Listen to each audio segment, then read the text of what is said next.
नमस्कार दोस्तों मौर्य साम्राज्य के चक्रवर्ती सम्राट अशोक मौर्य ने युद्ध मैदान में बड़े बड़े प्रतापी राजाओं को धूल चटाई, लेकिन विदिशा की एक सुंदर बाला पर दिल हार गए थे। क्या आप जानते हैं सम्राट अशोक की प्रेम कहानी को? दोस्तों, सम्राट अशोक की उस प्रेमिका का नाम था देवी।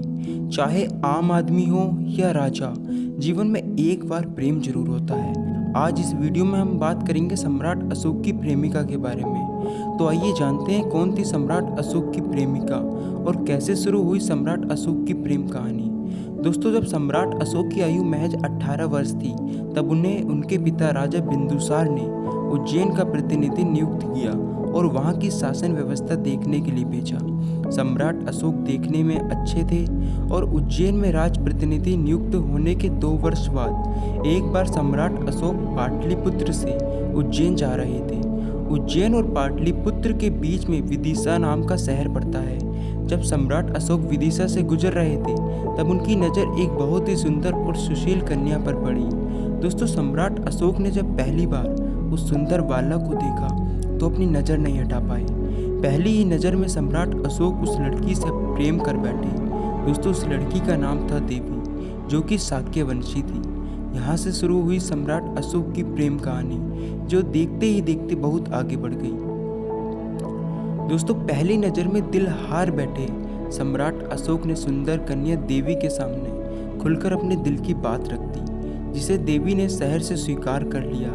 इस दिन से ही देवी सम्राट अशोक की प्रेमिका बन गई। लेकिन सम्राट अशोक की प्रेम कहानी में अचानक से एक मोड़ आया और सम्राट अशोक की प्रेमिका देवी ने शादी को लेकर उनके सामने एक शर्त रख दी।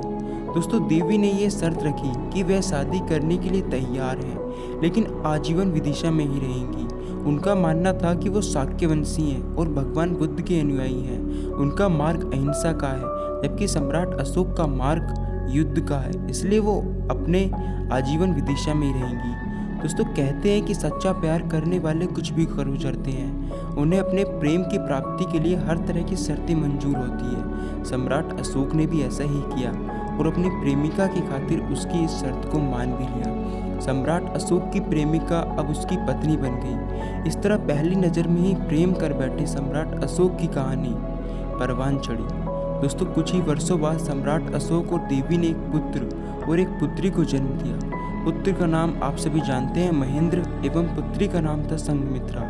सम्राट अशोक भगवान बुद्ध के बहुत बड़े अनुयायी बने। इसी वजह से उनके बच्चों ने भी भगवान बुद्ध की शरण में अपना जीवन बिताने का फैसला किया। दोस्तों, सम्राट अशोक का पुत्र बौद्ध धर्म प्रचार एवं प्रसार हेतु श्रीलंका चला गया। श्रीलंका की राजकुमारी अनुला भी बौद्ध धर्म स्वीकार करना चाहती थी, लेकिन नियमों के अनुसार किसी स्त्री को दीक्षा देने के लिए स्त्री की ही जरूरत पड़ती है। ऐसे में सम्राट अशोक की पुत्री संघमित्रा ने यह जिम्मेदारी उठाई और वह पाटलिपुत्र से विदिशा गई। विदिशा में अपनी माता से मिली और उनका आशीर्वाद लेकर श्रीलंका चली गई, जहां पर उनके सानिध्य में राजकुमारी अनुला एवं 1000 महिलाओं ने दीक्षा ली।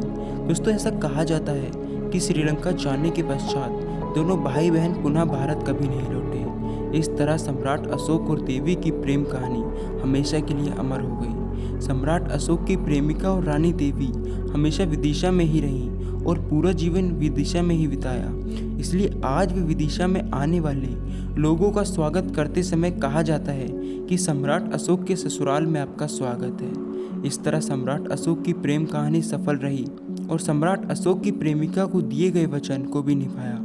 सम्राट अशोक ने देवी को कभी भी पाटलिपुत्र आने के लिए नहीं बाध्य किया। दोस्तों, कमेंट करके बताइएगा कैसी लगी ये प्रेम कहानी। उम्मीद है नई वीडियो में मिलते हैं। तब तक धन्यवाद। जय हिंद, जय भारत।